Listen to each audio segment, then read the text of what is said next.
Hey guys, so this video is designed to prepare you for a surgery, and more specifically if you're not having IV sedation. If you're not going to be put to sleep, this video is for you. So I'm going to explain it one point at a time, and obviously we're going to give you a paper that summarizes everything that I'm going to talk about so that you have it at home as well. So essentially I'm going to be reading here to make sure I'm not missing on anything. You want to have a very good meal containing carbohydrates, meaning sugars, meaning sweet potatoes if you take those in the morning, bread, cereal, anything that has carbohydrates in the morning so that your blood sugar is in the right place, you're not hypoglycemic. If you're diabetic, you want to take your diabetes medication with your meal before you come to the office.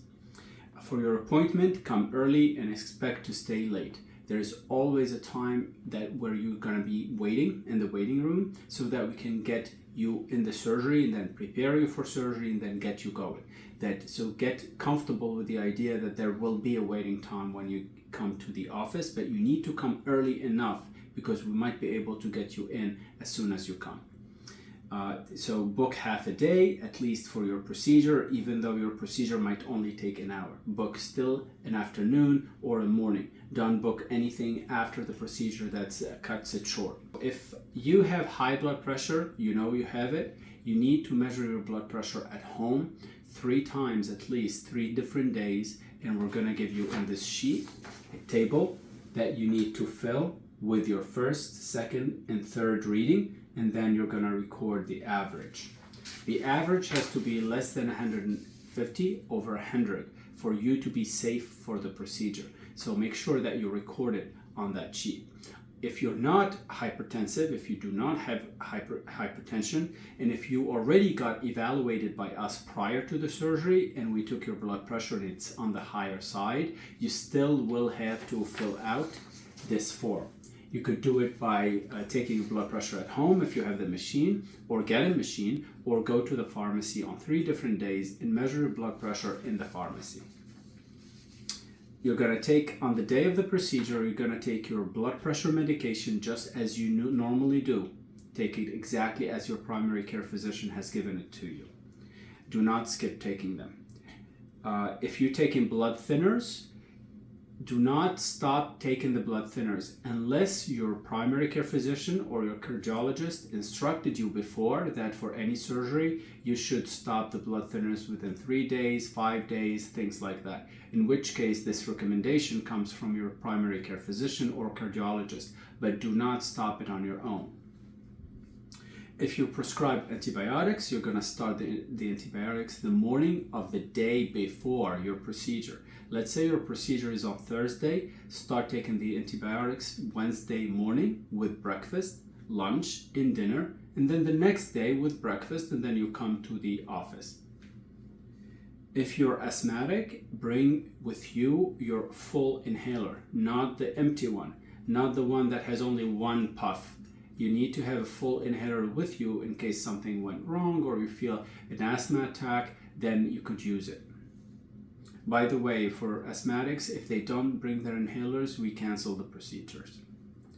Also, buy an Afrin decongestant, which is this Afrin decongestant. It looks like this.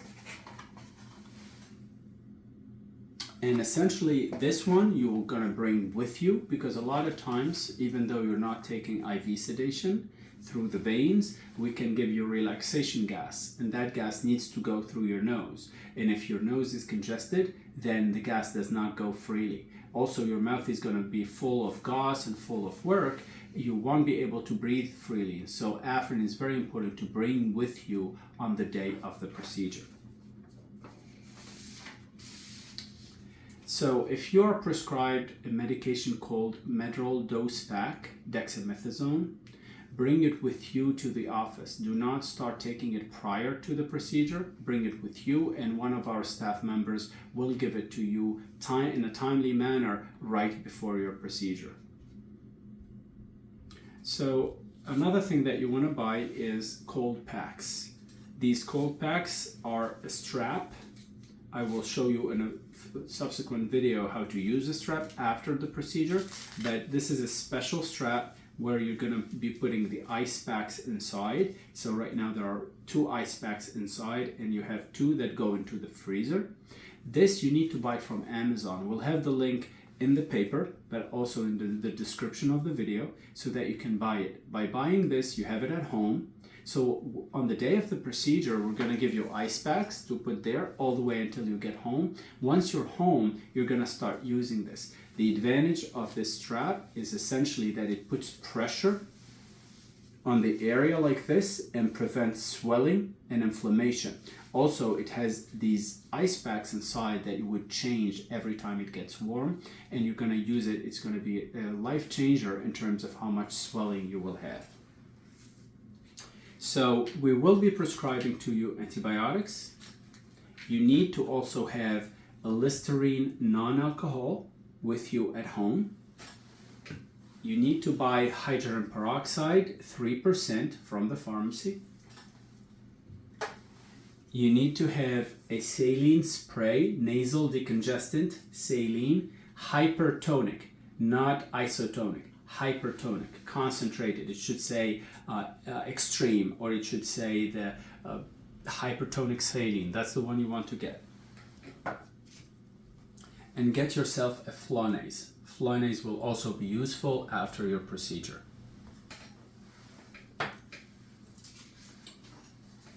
So now we spoke about this table here, and now this checklist will summarize exactly what I spoke about in terms of all of the steps that you have to take to make sure that you have everything that you need, but also that you have this paperwork and you have watched this video. Now you're absolutely prepared for this type of procedure.